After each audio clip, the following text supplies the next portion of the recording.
సాధిస్తున్నారా మీరు? ఇప్పుడు భారతదేశంలో ఎవరైనా పార్టీలు పెట్టుకోవచ్చు. నేను కూడా పోయి వెస్ట్ బెంగాల్లో పార్టీ పెట్టుకోవచ్చు, నేను కూడా పోయి తమిళనాడులో పార్టీ పెట్టుకోవచ్చు. కానీ నాకు తమిళ్ రాదే. అయితే ఆయన పార్టీ మీటింగ్ పెట్టుకోవచ్చు, ఏమైనా చేసుకోవచ్చు, స్వేచ్ఛ ఉన్నది. భారతదేశంలో ప్రతి ఒక్కరికి స్వేచ్ఛ ఉన్నది. నేను మాట్లాడింది ఒకటే, తెలంగాణ వాళ్ళు మీది నరదిష్టి, మీ కళ్ళ వల్లనే కోనసీమలో చెట్లు చచ్చిపోయినాయి, కొబ్బరి చెట్లు అన్నీ చచ్చిపోయినాయి అని చెప్పడం జరిగింది.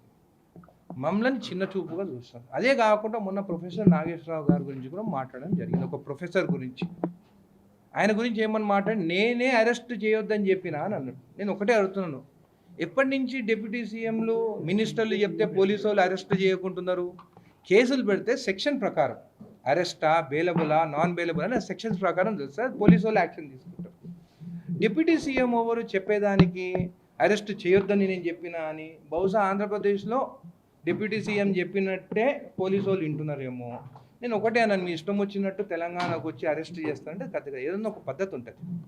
నేను కూడా ఎవరైనా మోసం చేస్తే, మహారాష్ట్రలో మోసం చేస్తే నేను కూడా కేసు బుక్ చేయగలుగుతాను. ఇక్కడ వాళ్ళు ఇట్లా మోసం చేసి పోయినారని చెప్పేసి కేసు బుక్ అయితే దాని తర్వాత అక్కడ పోలీసు వాళ్ళకి సపోర్ట్ తీసుకొని అక్కడ పోయి చేసుకోవాలి. కానీ మీరు ఇష్టం వచ్చినట్టు తెలంగాణకి వచ్చి తీసుకుపోతామంటే ఒప్పుకునే ప్రసక్తే లేదని చెప్పి కూడా నేను తెలియజేస్తున్నాను. ఇప్పుడు నేను ఒకటే అడుగుతున్నాను, తెలంగాణ రాకముందు టీఆర్ఎస్ వాళ్ళు మేమే తెలంగాణ కోసం కొట్లాడినాం అంటున్నాం. ఈరోజు తెలంగాణ వాళ్ళని ఇష్టం వచ్చినట్టు ఇష్టం వచ్చినట్టు అవతల వాళ్ళు కించపరిచి మాట్లాడుతుంటే ఒక్క బీఆర్ఎస్ వాళ్ళు కూడా ఎందుకు మాట్లాడతలేరు? ఒక్క బీజేపీ వాళ్ళు కూడా ఎందుకు మాట్లాడతలేరు? నాకు తెలిసి ఈ ఆంధ్ర పార్టీతోని బీఆర్ఎస్ బీజేపీ పొత్తు పెట్టుకుంటుందేమో వచ్చే ఎలక్షన్స్లో అని మాకు కూడా డౌట్ ఉన్నది. అందుకే వాళ్ళు ఒక్కటి కూడా మాట్లాడతలేరు.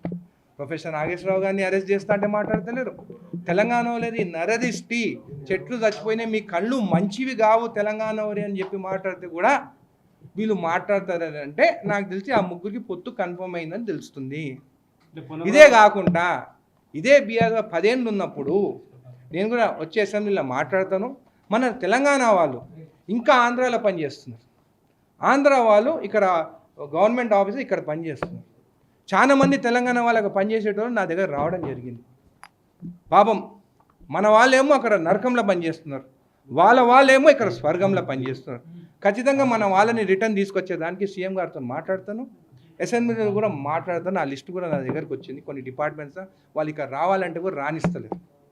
ఖచ్చితంగా 2 గవర్నమెంట్లు మాట్లాడుకొని మా తెలంగాణ వాళ్ళు మాకు వెనకకి రావాలి, ఆంధ్ర వాళ్ళు ఎవరైతే ఇక్కడ గవర్నమెంట్ ఆఫీస్ పనిచేస్తున్నారో వాళ్ళ ఏరియాకి వాళ్ళు పోవాలని చెప్పి నేను రిక్వెస్ట్ చేస్తున్నాను. మీ మంత్రి పొన్నం ప్రభాకర్ ఇక్కడ పవన్ కళ్యాణ్ సభ పెట్టాలంటే ముందు తెలంగాణ ప్రజలకు క్షమాపణ చెప్పాలని డిమాండ్ చేసి, ఖచ్చితంగా అని చెప్పింది కరెక్టే కదా, నరదిష్టి అని అన్నారు కదా. నేను కూడా ఏమంటున్నాను, మీరు చెప్పిన మీ వర్డ్స్ వెనకకి తీసుకోండి. ఏదో నోరు జారి చెప్పినని మీరు అంటున్నారు కదా, మీ జనసేన వాళ్ళు అంటున్నారు కదా, అవి మీరు రిటర్న్ తీసుకోండి అని చెప్తున్నాను నేను. అది రిటర్న్ తీసుకునే దానికి అంత బాధ ఏంది నాకు తెలుస్తలేదు. కవిత ఒక స్టేట్మెంట్ ఇచ్చింది, ఆంధ్ర వాళ్ళ విగ్రహాలన్నింటినీ కూడా పార్సల్ చేసి పంపిస్తాం టీఆర్ఎస్ పార్టీ అధికారంలో. నేను ఆమె గురించి నేను మాట్లాడానండి, సొంతం తండ్రి గురించి తప్పు మాట్లాడిన ఆమె గురించి నేను మాట్లాడను. ఆమె గురించి అడగకండి. ఎన్టీ రామారావు గారు పాలిటిక్స్ కన్నా ముందు ఒక సినీ యాక్టర్, ఒక మంచి యాక్టర్. మన దేవుళ్ళని చూస్తే కృష్ణుని చూసినా కానీ, శ్రీరామచంద్రుని చూసినా కానీ అందరు ఎన్టీ రామారావు ఫోటోనే పెట్టుకుంటారు. సో నేను ఒక పొలిటికల్గా కాకుండా ఒక సినీ యాక్టర్గా నేను ఆయనను చూస్తాను. ఆయనను కూడా ఆయన ఒక మంచి యాక్టరు, మంచి ఆయన. మీరు అట్లా చూస్తే, మీరు హిస్టరీలోకి పోయి చూస్తే మా చిన్న తాత నల్లపరెడ్డి శ్రీనివాసరెడ్డి ఆయనతో కొట్టాడు. ఆ రోజు నెంబర్ 2గా ఉండే. ఎన్టీ రామారావుతో కొట్టాడింది మా చిన్న తాతని. కొట్లాడి బయటికి వచ్చి సీనియర్ సేన అని పెట్టిండు, 100 సభలు పెట్టిన తర్వాత రాజీవ్ గాంధీ గారు పిలుచుకొని సీనియర్ సేన అనే పార్టీ కాంగ్రెస్కు విలీనం చేసుకుంటే 89లో మొత్తము టీడీపీ మొత్తం అవుట్ అయిపోయింది, కాంగ్రెస్ వచ్చింది. అది మా కుటుంబ చరిత్ర. సో మేము ఒకరి గురించి మాట్లాడలేదు, ఎన్టీ రామారావు గౌరవిస్తాం 100%. ఎలక్షన్ ముందు నవీన్ యాదవ్ గారు చెప్పినారు అక్కడ పెడతామని చెప్పి, ఆ మాట ప్రకారం నవీన్ యాదవ్ గారు పెట్టించినారు. దాన్ని పొలిటికల్గా చూడకండి. 60 ఏళ్ళు దాటిన తర్వాత పాలిటిక్స్కి వచ్చిన ఎన్టీ రామారావు గారు, దానికన్నా ముందు ఒక యాక్టర్గా ఒక మూవీస్ తీసుకొచ్చి ఎన్నో సినిమాలు తీస్తున్నారు, ఆయనకి ఆ గౌరవంతో పెట్టినారు. Subscribe us and press the bell icon for more interesting updates.